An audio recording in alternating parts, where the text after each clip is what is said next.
Voglio rispondere a 3 domande che so che stanno più a cuore ad ogni futura sposa, però prima voglio anche darvi 2 consigli che vi aiutano a cominciare col piede giusto e che possono fare davvero la differenza. Benvenuti nel podcast di Couturiers Atelier in viaggio verso il tuo abito da sposa, dedicato a tutte le future spose che desiderano scoprire preziosi consigli, suggerimenti e fonti di ispirazione. Parleremo di uno degli aspetti più emozionanti nella pianificazione del tuo matrimonio, la scelta dell'abito da sposa. Attraverso questo appuntamento settimanale voglio darti alcuni strumenti utili per acquisire più consapevolezza e conoscenza nella ricerca dell'abito perfetto per te. Benvenuta, sono Loriana Conte, designer sarta e fondatrice con Christine Pizzuto di Couturiers Atelier. Da più di 20 anni guidiamo ogni futura sposa che abbiamo il privilegio di seguire nella meravigliosa occasione di raccontare se stessa con un abito da sposa su misura e personalizzato, attraverso un'esperienza sartoriale autentica. Il nostro atelier e sartoria si trovano nel cuore di Milano, nella tranquilla via Francesco Hayez, un luogo che abbiamo concepito come uno spazio intimo e accogliente. Ogni sposa che arriva per il suo appuntamento sa che l'atelier sarà tutto per lei. E ora diamo il via a questa nuova puntata.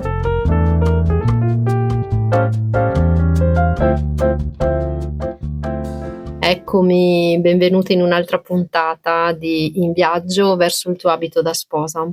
Come state ragazze? A che punto siete con la ricerca o nel percorso? Immagino che molte di voi abbiano già intrapreso questo viaggio verso l'abito da sposa. Alcune magari sono già alle prese con le prove di sartoria, oppure altre con la scelta degli accessori, o magari qualcuna ancora si sta guardando un po' intorno. Fatemi sapere come sta andando. Allora, non vedevo l'ora di iniziare questa puntata perché voglio già darvi subito consigli pratici. Io sono una persona anche molto pragmatica e pratica, quindi amo proprio entrare subito nel vivo degli argomenti. Quindi, nella puntata precedente ho parlato più che altro di alcuni aspetti e della filosofia che si cela nell'esperienza per le spose che scelgono il percorso Couturiers. Oggi invece voglio rispondere a 3 domande che so che stanno più a cuore ad ogni futura sposa che si appresta ad iniziare la ricerca dell'abito, però prima voglio anche darvi 2 consigli a cui forse non ci si pensa mai o comunque che vi aiutano a cominciare col piede giusto e che possono fare davvero la differenza.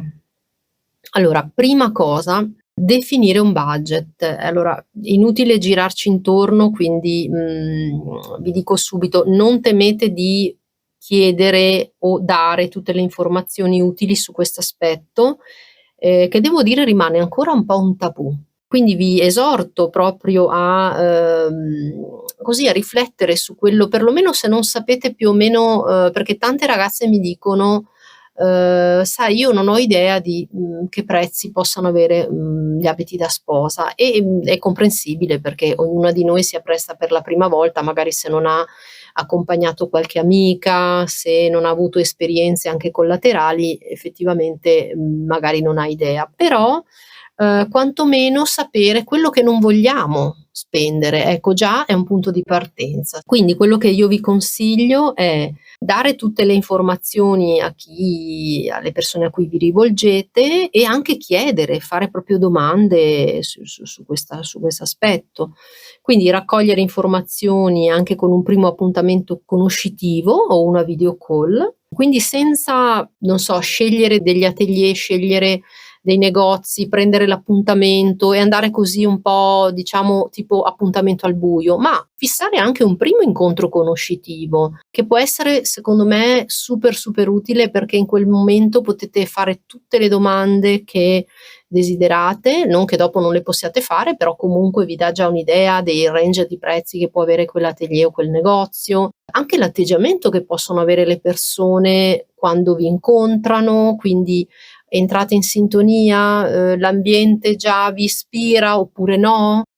Ecco, queste sono tutte cose che potete considerare con un primo appuntamento conoscitivo che spesso non viene considerato. Magari si fissano degli appuntamenti e poi magari ci si ritrova con, che ne so, che non era proprio quello che vi aspettavate, potrebbe anche accadere. Ecco, io ho avuto tante spose che mi hanno detto: "Sai, sono stata in quel posto, però ecco, avevo visto delle cose nel sito, mi aspettavo un certo tipo di atteggiamento, invece poi era diverso." Ecco, quindi io dico sempre: prima di tutto fissiamo, che sia anche può essere anche una video call, può essere un appuntamento conoscitivo per fare conoscenza, entrare un po' e in questo momento potete fare tutte le domande, chiedere range di prezzi, chiedere, da chi verrete seguite, come funziona il processo, dalla scelta dell'abito, perché già da questo primo approccio vi assicuro che potrete capire tante, tante, tante cose che vi saranno di aiuto poi successivamente e anche vi faranno anche risparmiare tempo tutto sommato. Quindi, passo adesso mi sono fatta anche degli appunti perché giustamente magari non ricordo, tutto a memoria. Quindi allora io mi son segnata le 3 domande più richieste. Allora, una delle domande più gettonate è senz'altro: quanto tempo prima rispetto alla data del matrimonio devo scegliere l'abito? Quindi, se parliamo di un abito da sposa sartoriale, quindi fatto su misura, ti dico gioca di anticipo con le tempistiche, nel senso che io consiglio sempre di partire almeno, se non 1 anno prima, almeno 9 mesi prima, da 1 anno a 9 mesi prima, perché sicuramente in questo modo hai tempo di seguire e pianificare con calma anche le prove di sartoria che di solito nel nostro atelier di solito sono 3, nel senso che c'è la prima per la scelta dell'abito, poi c'è la seconda dove prendiamo le misure e comunque definiamo un po' i dettagli, adesso vi do proprio a grandi linee, poi c'è una terza prova con l'abito in fase di lavorazione e un'altra prova, con l'abito finito. Quindi a parte quella della scelta dell'abito da sposa, poi ce ne sono altre 3. Quindi indicativamente mettete in conto quelle 3/4 prove, poi noi diamo anche sempre una prova a ridosso del matrimonio, perché giustamente c'è anche un po' il momento ansia: "Oddio sono dimagrita, sono ingrassata", oppure, che ne so, voglio vedere tutto con l'acconciatura e fare una prova generale che ci sta assolutamente, anzi io la consiglio proprio a tutti. È un'ottima cosa insomma iniziare almeno 1 anno o 9 mesi prima. Poi c'è anche da considerare che comunque, gli atelier o comunque anche come lavoriamo noi, dobbiamo anche avere modo di avere la tempistica per ordinare i materiali, i tessuti, anche perché ragazze parliamo di non di un'industria, parliamo di atelier che ordinano il quantitativo necessario per ogni abito e qui c'è anche un discorso di sostenibilità dentro e che lavora, ricama e cura. Considerate un 80% che viene fatto tutto a mano, quindi potete immaginare quanto sia importante partire col piede giusto e partire assolutamente con le tempistiche giuste. Poi è ovvio che ogni atelier ha i suoi piani di emergenza per eventuali situazioni particolari, succede, capita a tutti, però ecco, sono eccezioni, non sono certo la regola. A questo punto passiamo alla seconda domanda più gettonata. Io ho fatto proprio una statistica rispetto a tutte le domande che ci vengono poste sia nei social, sia alle ragazze proprio che incontro in atelier e, al secondo posto c'è questa domanda: "Chi porto con me in atelier durante la scelta dell'abito?" Questa è una bella domanda, nel senso che allora parto da questa premessa: si dice spesso, c'è questo modo di dire che i veri amici si vedono nel momento del bisogno. Ecco, io per l'esperienza che ho nel mio lavoro particolare, questo bellissimo lavoro che ho il piacere e il privilegio di fare, ho notato che i veri amici, le vere amiche si vedono molto anche, ma non diciamolo a nessuno, anche quando si è al massimo della felicità. Fateci caso, perché una vera amica, un vero amico saprà veramente gioire nel momento delle tue scelte, che possono essere completamente diverse dai suoi gusti, dal suo modo di vedere, ma saprà entusiasmarsi per la tua gioia, proprio indipendentemente da quello che lui ama nella sua vita o quant'altro, proprio perché ti conosce bene, proprio perché ti vuole bene, quindi ecco.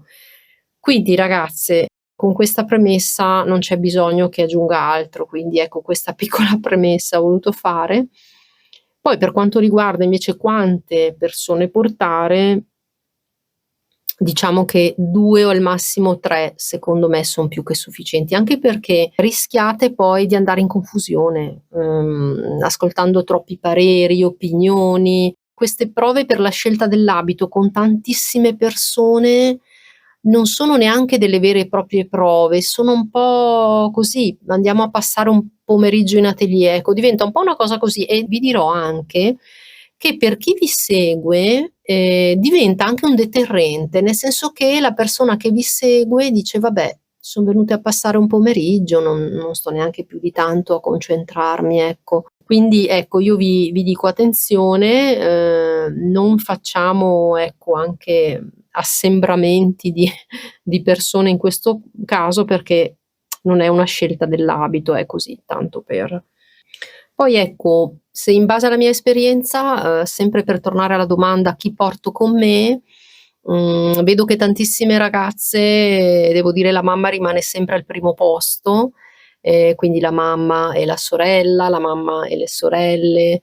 Poi c'è chi invece fa un primo appuntamento con le amiche e poi quando ha scelto porta magari in un secondo momento anche la mamma o, la sorella. Diciamo che la maggioranza è mamma e sorella, mamma e testimoni, ecco questa un po' c'è un po' questa, come dire, questa scelta. E poi c'è una piccola percentuale anche che preferisce venire da sola, perché l'idea di provare degli abiti, provare a fare questa scelta con altre persone la mette un po' in imbarazzo e preferisce avere questo primo impatto così e poi magari portare la persona che magari le sta più a cuore, portarla in un secondo momento. Ovviamente ogni scelta è personale anche in questo senso, quindi, io dico portate le persone con cui vi sentite veramente in sintonia, vi fanno sentire bene, perché è anche un bel momento da vivere insieme con le persone che si amano di più, quindi è anche un momento da vivere particolare. Poi c'è da dire che inoltre, non so se l'ho già detto prima, ma una volta fatta la scelta, nelle altre prove di sartoria poi vi possono raggiungere le altre persone in atelier a rotazione, insomma persone che magari vi faceva piacere che venissero. Qui poi c'è, una domanda che, molto attuale devo dire questa, cioè nel senso le altre sono abbastanza classiche domande, questa qui negli ultimi anni è diventata veramente molto, molto, come dire, è un aspetto della prova degli abiti, della scelta degli abiti che insomma fa molto discutere. E quindi la domanda è questa: posso fare delle foto durante la prova degli abiti in atelier? Specifico che questa domanda è riferita proprio durante la scelta dell'abito, il primo appuntamento in cui si deve scegliere l'abito da sposa. Come vi dicevo prima è un argomento abbastanza "scottante" tra virgolette, perché tantissimi, quasi tutti gli atelier e anche negozi, ecco, non permettono di fare foto.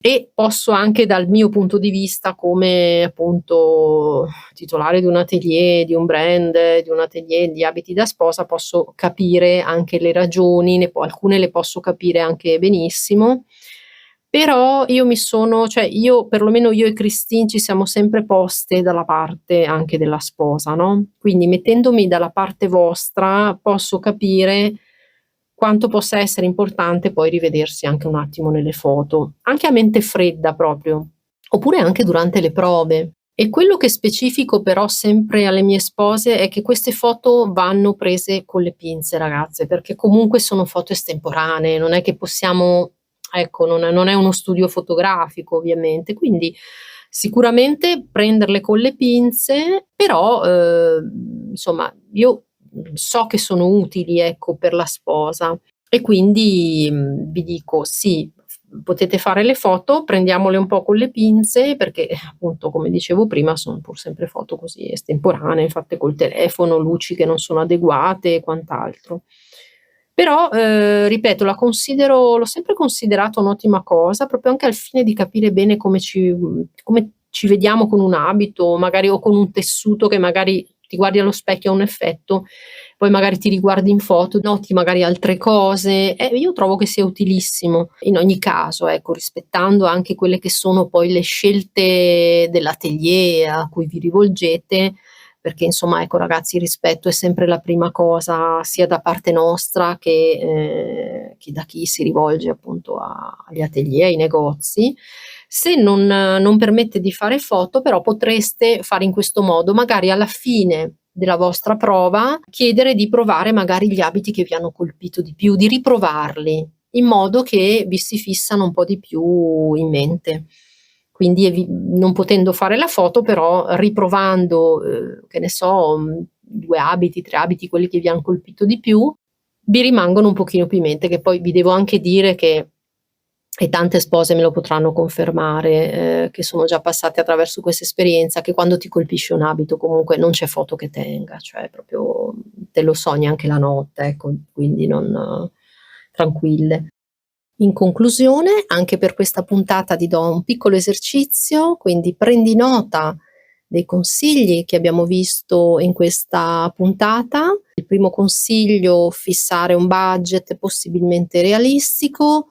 Il secondo: fissare anche un primo appuntamento solo conoscitivo o una video call conoscitiva, in modo da farsi un'idea chiara della realtà che ti accoglie. E poi abbiamo visto l'aspetto della tempistica, fissare il primo appuntamento per la scelta dell'abito almeno 1 anno o 9 mesi prima, e l'aspetto poi di chi portare con te in atelier, quindi persone che comunque ti conoscono bene, che possono gioire dei tuoi entusiasmi, degli abiti che ti potrebbero eventualmente piacere e che sappiano accompagnarti con gioia in questo percorso.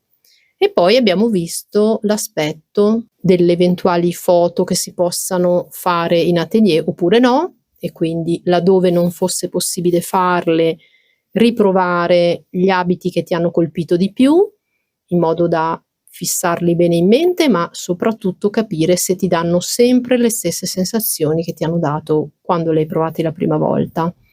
Colgo anche l'occasione per ringraziare tutte le persone che ci hanno accolto con grande entusiasmo, in questa nuova avventura del podcast, e vi aspetto qui per la prossima puntata. Bene, siamo giunti alla fine di questa puntata. Grazie per avermi seguito fino alla fine, spero davvero che possa esserti stata utile. Se ritieni questo episodio interessante, ti invito a condividerlo e ti ricordo di iscriverti al podcast per non perdere tutte le puntate che seguiranno. Se hai delle domande, puoi inviarmi un'email a info@couturiers.com. Se vuoi mandarmi un saluto, mi trovi anche su Instagram come Loriana Conte. E inoltre, se vuoi essere una sposa super organizzata, ti invito a scaricare gratuitamente dal nostro sito il mio matrimonio su misura, il planner digitale Couturiers che unisce la tradizionale agenda per la sposa a ispirazioni e consigli per racchiudere diario e guida in un'unica e pratica soluzione. Nel frattempo ti auguro un viaggio memorabile verso il tuo abito da sposa.